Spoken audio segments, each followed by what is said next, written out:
Yeah, I mean, I think I was initially drawn to this type of storytelling and to older characters in general, because I'm very close, particularly with one of my grandmothers. I'm very lucky to have two grandmothers that are alive, and there's one in particular that we have sort of a beautiful kinship, and who she really has like an artistic spirit herself. So I think that was part of the reason why I've been drawn to. A lot of my muses are over 65.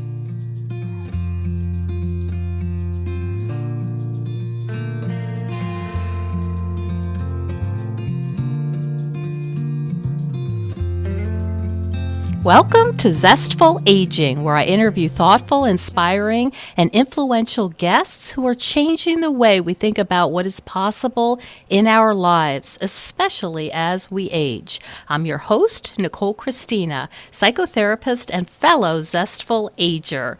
And I love to hear from my listeners, so leave me a comment on zestfulaging.com.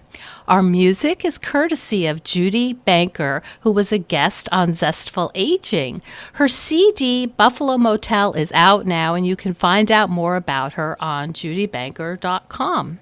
Can you imagine being so multi-talented that you wrote for the New York Times and the New York Times Magazine, you worked as a creative director for Grammy Award-winning musicians, and you made films with Emmy and Pulitzer Prize award winners? It's kind of hard to imagine. But coming up is my conversation with Maureen Towey, who says her muse has always been her beloved grandmother. And we learn about the woman behind all of those amazing accomplishments. I know that everyone is feeling really stressed and anxious right now. We're all unsettled and feel out of control. So I created a free download for you for maintaining mental health based on my 30 years as a psychotherapist. Just go to zestfulaging.com and it is all yours. Well, as usual, I've got my sleeping Jack Russell Sparky right by my side, so let's begin. Today, we're speaking with Maureen Towey, who's a multi-talented director and producer working across artistic mediums. She's worked as a creative director for Grammy Award-winning musicians and as the senior producer for the Daily 360 at the New York Times. Towey's also worked as a contributing photo editor at the New York Times Magazine, where she produced 10 short films for their Great Performers series, starring Melissa McCarthy and Lily Tomlin. Maureen came onto my radar when another Zestful Aging guest, Bradley Bursack, you might remember her, she circulated Maureen's short film, The Eighth Year of the Emergency, in which a family reckons with their mother's cognitive decline. And she's also involved in many initiatives to improve elder care. Welcome to the show, Maureen. Hi, thanks. Hi, it's hard to put you in a box here. You really are across all artistic mediums. And it's really interesting to read about you. You have so many projects going on. Could you talk a little bit about, let's start with the film. How did that come about? Well, I have a body of artistic work around older characters, around aging, dementia. These are topics that fascinate me. And so many years ago, as I was reading books about Alzheimer's and dementia to prepare for a project, I read Eleanor Fuchs's book, Making an Exit, which was about caretaking for her mother through her mother's struggle with dementia over many, many years. And there was a passage in that book where Eleanor had recorded her mother speaking sort of almost like a monologue during a particularly joyful day they were having. But it was at a point in her dementia, her Alzheimer's, where her language was really fractured, but somehow the truth of what she was trying to get across really came through in this very broken poetic language. To me, it read like a Samuel Beckett monologue. And so it really stuck with me for years and years. I kept coming back to it. And then finally I thought, you know what, this is a short film. Like this is a beautiful character and I would love to bring this to life on the screen. So that's how it started. Mm-hmm. And so how does this how does one go about this? I know you've had filmmaking experience. How does one start? You say, who would I like to play these characters? Well, how does this go? Yeah, well, it was sort of a slow process of adapting this portion of the book into the script, and that kind of slowly happened over the course of about a year or so with Eleanor's support and blessing, and then I brought it to Mary Beth Peil, who is this exquisite actress who I had worked with once before in a theater workshop. It was actually, we had done a workshop of Chekhov's Three Sisters, but we did it with all actors over 65. So she played my lead in that, playing, a 16-year-old being played by a 70-year-old or whatever the age difference was at that point. So I knew Mary Beth can do anything in my mind. And so I brought the script to her, and she very graciously said that she would do it. And that's really what got it moving. Once she was on board, we were able to attract a really exceptional cast. I mean, I was pleasantly surprised by who said yes.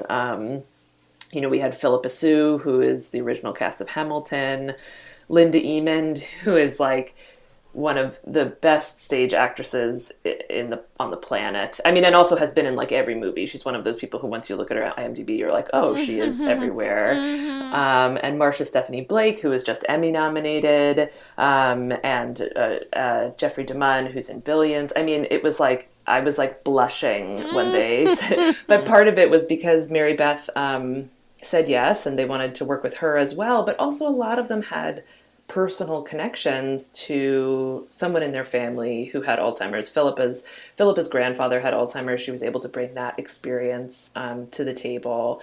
So it was really, once we had that cast, and then we had a really amazing crew as well. Just contributors across the boards. Caroline Shaw did our music, and she has a Pulitzer, and she also had personal connections to the story. And Sarah Brochar, our editor, is actually Spielberg's editor.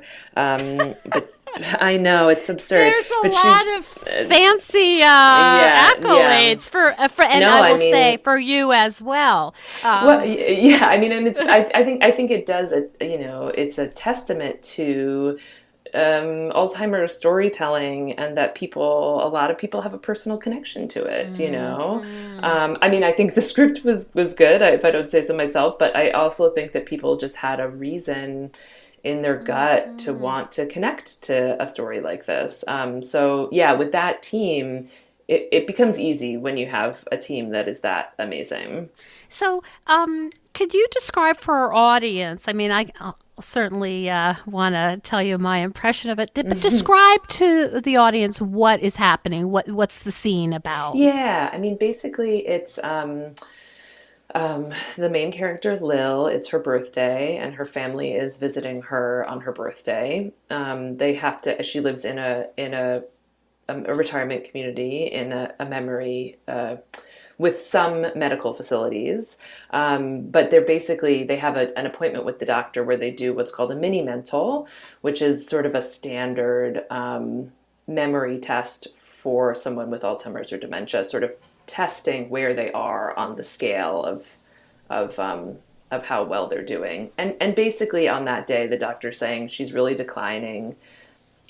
Our services here we're not gonna be able to help her any longer. So the family is faced with this kind of bad news that they're gonna have to, they don't know what's gonna happen next. And, but they sort of move forward with the birthday celebration. They show the birthday girl some old slides of old trips that she took, and it kind of spurs her memory in a way that she launches into this beautiful monologue. And I think different people interpret it in different ways because the language is very fractured.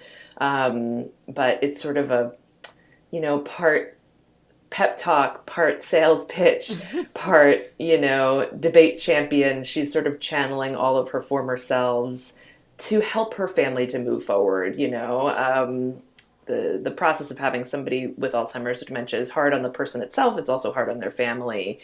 And you do need those pep talks sometimes, even if they come from unexpected places. So that's sort of the basic. But it really, the execution of it in the way that Mary Beth speaks the speech is what I think is worth watching, how it unfolds. There's this sense of it almost makes sense, and you're just kind of, it's sort of jarring because you go back and forth, in my experience, wait, I kind of, okay, that's metaphorical, but I'm kind of with you. And then there's this, no, that makes no sense at all. Yeah. And you can see the expressions on her family's face, like really trying to say, like, okay, is this what she's moving towards, or is this kind of what she means? But then this disappointment of, no, this makes no sense at all. It's just done so, in a way, it's eloquent. It just doesn't make any sense. Yeah, I mean, I think it's that kind of back and forth of like, do we sort of release into like this language and just try to follow her wherever she wants to take us? Or do we try to like push meaning onto it? Like, or can we just take this as sort of like a beautiful little joyous explosion that she's having and just kind of roll with it? Yeah. Which I think is, a thing that a lot of caretakers of people who have dementia or Alzheimer's struggle with, where it's like, okay, can I just roll with this, or do I try to force a logic onto it? And really, even when we were rehearsing it, Mary Beth and I with the language, it was like, it doesn't have to make sense every beat, like maybe this just feels good coming out of her mouth for this part of this sentence, or maybe she's, because I think, and to me, the language, it's sort of like when you're listening to Shakespeare at first, not to say I'm like Shakespeare, but, in terms of it being foreign and being like, oh, I'm hearing it. No, I lost it. No, I'm hearing it. No, I lost it, to try to like ride the wave of sort of the poetry that's in there, even though it's a bit nonsensical. Oh, that's so fascinating. And her character is dressed very elegantly. Am I remembering correctly? Does she have a little ascot or a little silk scarf? Oh, I love that you caught that detail. Yeah, our costume designer, Sarah Mayerino, I've worked with her on and off for about 15 years, and she was so great at like finding something that spoke to who this character was for most of her life, which was like a very powerful businesswoman, jet setter sort of woman about town, but that there was some details in how that style was being executed now that were sort of tells, like it wasn't, maybe her ascot, like the necktie wasn't quite tied right, wow. sort of like, so that she still looked beautiful and elegant, but if you looked closely, something maybe was a little off. Slightly off. That's so fascinating. And so where did this film? I know Carol was in love with it, and she is the queen of all things aging. She's such a very force. Generous. Where was this shown? And I'm wondering where our audience now might be able to find this. Yeah. So it's been on the film festival circuit for a few months now. So like it was in London about 2 weeks ago. I'm going to Nashville this weekend for the Nashville Film Festival. So it's sort of continuing to hit all these festivals all over the country and internationally. And the two places online where you can see it, well, you can see it on Boom TV, but probably an easier link is just like on my website on MaureenTowey.com, and you can like sort of follow the link to it there. Yeah. And it's popped up a couple other times. It's been linked, Playbill linked to it, like the New York Star Ledger linked to it. There's other places that like as it's been covered, it's been popped up. But yeah, if you Google 8th Year of the Emergency and Maureen Towey, it'll pop up. Great. Let's take a minute to thank our sponsor, Copper Compression, for supporting the Zestful Aging podcast. Copper Compression was in the news recently when they donated their entire stock of 18,000 masks to New York and New Jersey hospitals. Thank you so much for that. We're happy to work with a brand that has its values in the right place. Copper Compression offers a full range of copper-infused wellness products like braces, gloves, and sleeves that provide targeted relief and the support you need through your active recovery. They have the highest copper content on the market, guaranteed. Copper-infused fabric is really an amazing material. It has antimicrobial and anti-odor properties, and it helps increase blood flow. This unique combination of compression and copper gives you the strength to heal. Many of you know that I'm an avid tennis player, and over the years I've had to deal with the pain of plantar fasciitis. And for those of you who haven't experienced it, it literally feels like walking on little nails. It is very painful, but their plantar fasciitis foot supports have really helped me. They're also offering a generous 30% off on your first order just for Zestful Aging listeners. So go to coppercompression.com/Zestful Aging, or you can just use the promo code Zestful Aging at checkout for your discount. Again, a big thanks to Copper Compression for their support.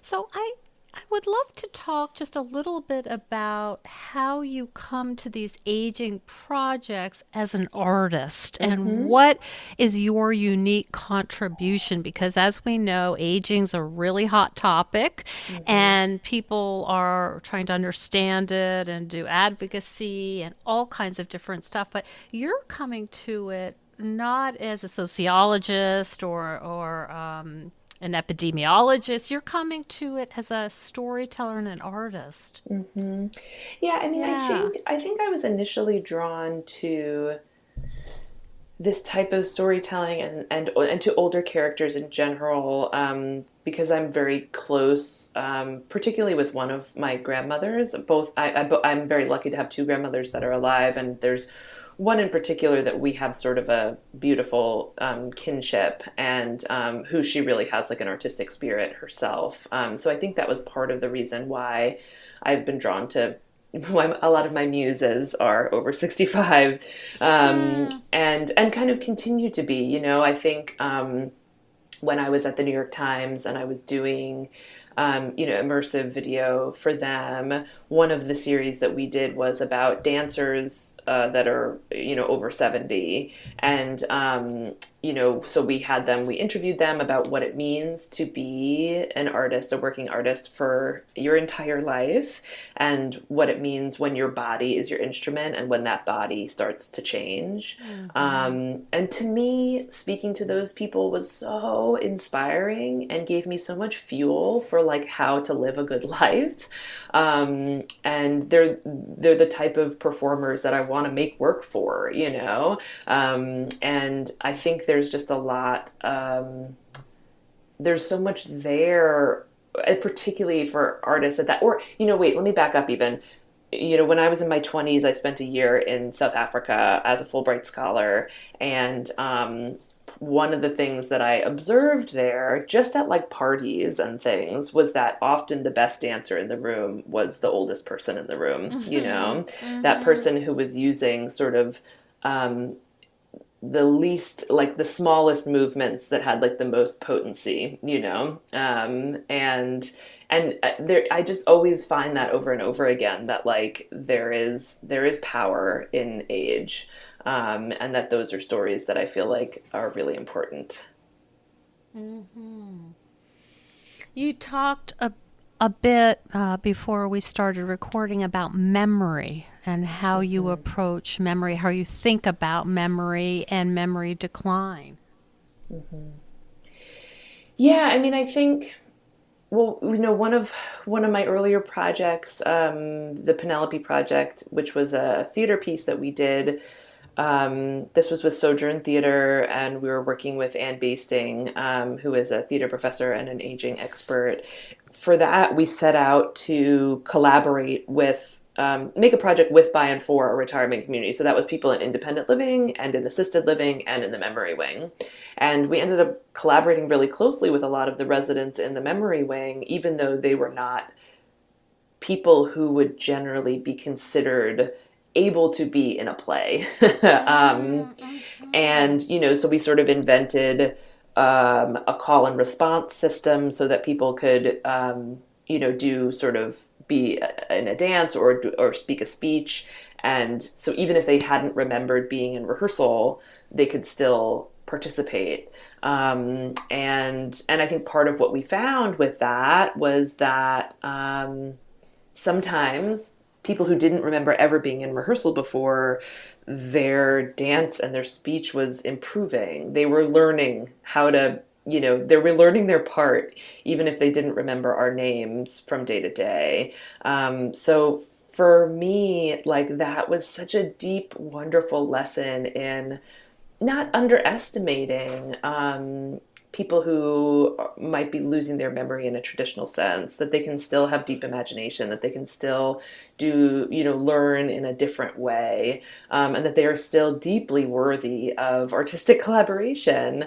It just, maybe the traditional ways that we would collaborate need to be adjusted a little bit for their, needs or abilities. So you're really talking about inclusivity, you're talking about appreciating the breadth of what someone has to offer, even if it's not in the traditional sense that we're all kind of accustomed to. Yeah, totally. And so maybe the collaboration needs to slow down a little bit, or maybe the way that you would work with a professional actor versus the way you work with like a non-professional would, I would adjust my process for a different type of collaborators anyway, So I think when you can slow it down and allow it to be inclusive in that way, that it becomes much more potent in the long run, because especially with the Penelope Project, these folks that we were working with were bringing so much to the table, so much emotion, so much power, so many jokes, like they were down to work. They wanted to be useful in this process, and we wanted the same, so it was wonderful to be able to figure out a way that could work. So as you've worked on these aging projects and brought in people who may have some memory loss and worked with them, does it change the way you look at sort of conventional art or conventional actors? I mean, yes and no. I think, each process, these processes have widened my idea of like what is possible for humanity in general, and what is possible as the body changes and as the mind changes. And it was interesting even doing the film where it was like, oh, we have seasoned pros like all over the place on this, and so then you're able to like work really fast. And but at the same time, we shot that film in a functioning retirement community, so we had to keep ourselves in check for like, are we being authentic to this experience? Are we, if somebody needs to move through with the assistance of a caretaker as we're about to shoot a scene like that, we have to hold that in what we're doing. You know what I mean? We can't remove the story from the truth of the lives of the people who are living this. So, I mean, that for us was important and an exciting way to kind of keep us close to the truth of the characters that we were trying to bring to life. The story and the story. Yeah, totally. And really, like, especially in a place like a retirement community, to always second guess who you're looking at and what they might be capable of, that I think is something that with the theater work that I've done, that we've tried to sort of recast some of these places where it's like, oh, you think that this place and the people in this place are doing this and have this certain type of capacity, but who knows who they are, who knows what they are capable of, and so, yeah, I think that's a really important part of the collaboration on a lot of these projects. What are you working on now? Yeah, I'm always working on a wide mix of stuff. So, well, first of all, I have a 7-month-old baby, so that's takes that's quite a time. that's a big project that I'm doing. And he's been teaching me a lot as well about joy and growth and all of that, and patience, I'm sure. Yes, 100%, and about grandparents. So that's sort of like an amazing, beautiful new part of it, watching your parents become grandparents. So there's that. I am also, the range of projects I have, I'm directing a fiction podcast for Gimlet, and I'm working on that with Jake Jepson, a great playwright, writer. And I have a TV project that's in development, that's an adaptation of the book Man Be Nature by Diane Cook. My co-writer on that is Dan Murphy, and we're working with the Department of Motion Pictures on that. They are the folks who produce Beasts in Southern Wild. And then I'm can I announce that publicly yet? Sorry. There's a couple other things that in the live performance area that I don't think I'm allowed to say publicly yet. Yeah, we don't want to get you in any legal trouble here. Yeah. And then I do some work with Pop-Up Magazine as well, which is a wonderful live magazine. And I'm sort of their live performance, theater, music person that helps to recruit contributors and to do sort of stage magic-y type of stuff. So yeah, I like to keep my hands in a wide range of projects. It kind of keeps me on my toes. Oh my goodness. And so I'm always interested to hear how my guests navigate, their creative lives and their work lives and all this stuff, and also not get burned out or not exhaust themselves. Are there ways that you have built in times of restoring yourself? I mean, I think part of the way that I've built my career in pivoting between disciplines does help me to recharge. When I've been doing something for sort of too long and feel like I'm going to get burnt out. And so that's part of the reason this short film came about, right? Was because I was working at the New York Times for about 2.5 years, which is unusual for me to be working at one place, just, but it's a good, the New York Times is a good excuse. A good gig. It's a good gig. Yeah. But it's also exhausting. The project, the Daily 360 that we did, we produced a VR 360 video every day for about 14, 16 months. We made about 400 pieces. Wow. And which was wonderful. And it felt like kind of creative weightlifting, like, here we go, tell the story, find it, go. And at the end of it, I needed something totally different. I was like, okay, now I'm gonna, stop this type of work and pivot back to something that's fiction or something that's live performance. And then I think when I turn to those other things, my well is surprisingly full when it's, thinking through problem solving in a different medium. So it's sort of been an adaptation that has worked for me. Yeah, I love the idea of having the variety. It is really refreshing. I've found that as well creatively. Is there anything you'd like to leave our audience with in terms of, the aging experience and thinking about aging? I think I am so appreciative of excited, enthusiastic audiences, I love when work about older characters is embraced and discussed and, discussed not is this, you know what I mean?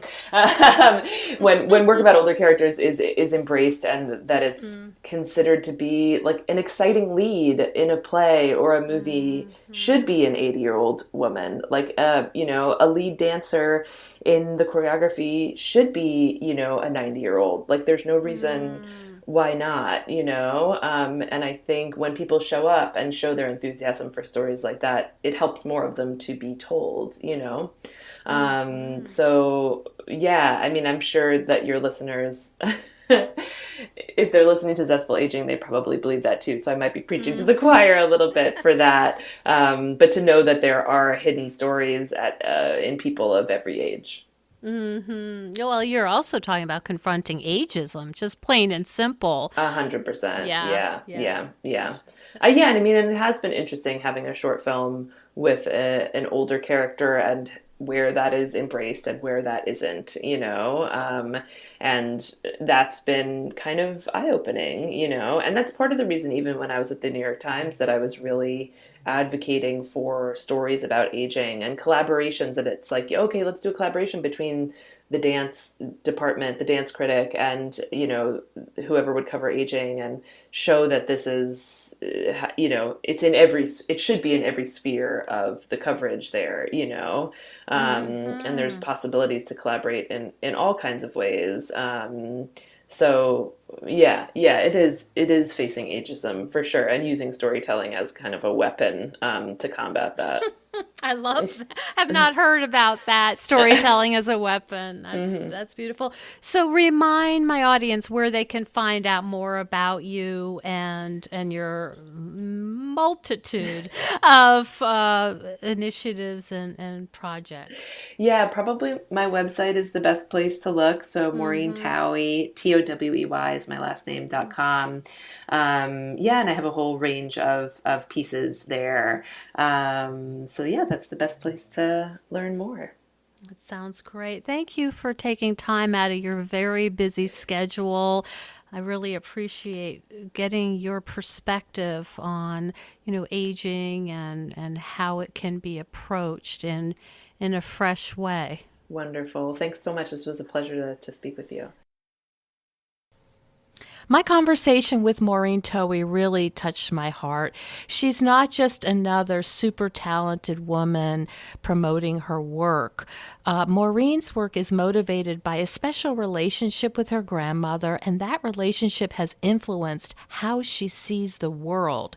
She wants to see older people taking the lead in the arts and wants others to recognize their value. It was such a privilege to speak with Maureen and understand the woman behind all of those awards. Thank you so much for joining us on Zestful Aging. If you like the podcast, please share it with some of your friends. I love to hear from my listeners. Send me an email at NicoleChristina.com. Hello, Zesties. I want to tell you about one of my all-time favorite exercise and stress reduction tools, which I am really relying on during this quarantine. But I've sung its praises for years. The benefits are seemingly endless.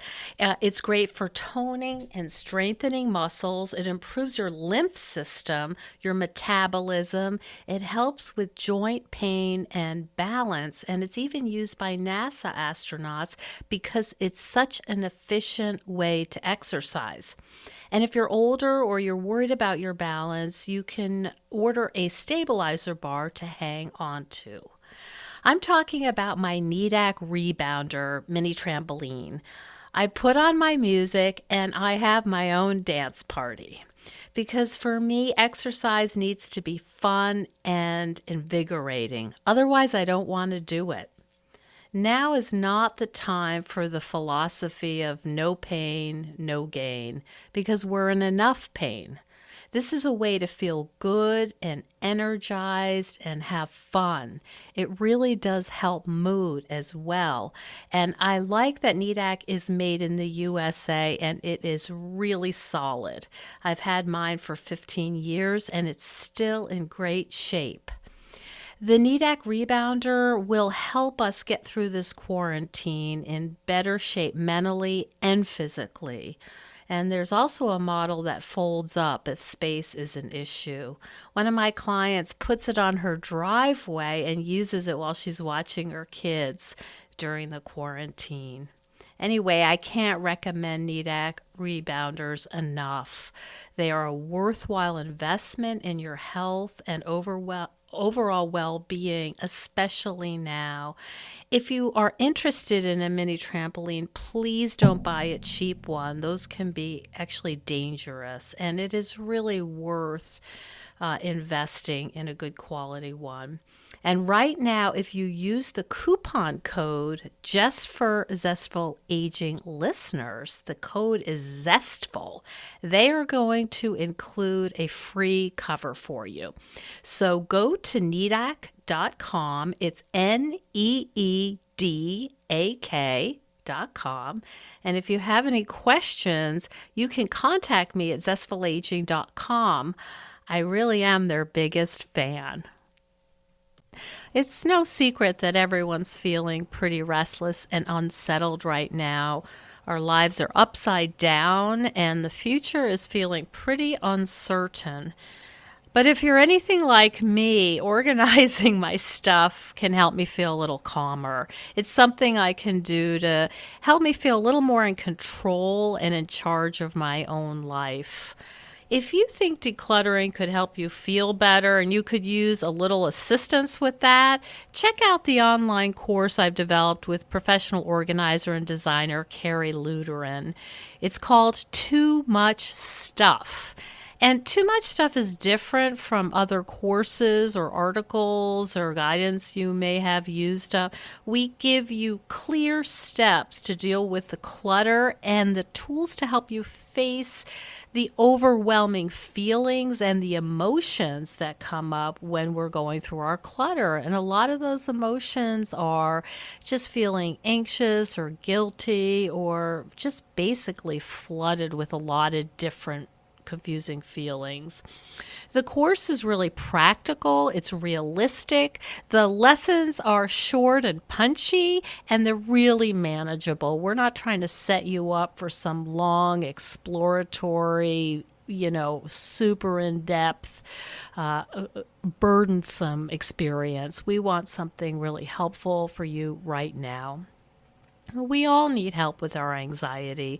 So being surrounded by more calm and less chaos can really help. So now's a good time to clear out the clutter so we can focus on what's really important in our lives. So find out more at zestfulaging.com. You'll see more about this under the web courses tab. If you have any questions, just shoot me an email at zestfulaging@gmail.com. Thanks so much. And stay tuned next week for another interview with a fascinating and inspiring guest.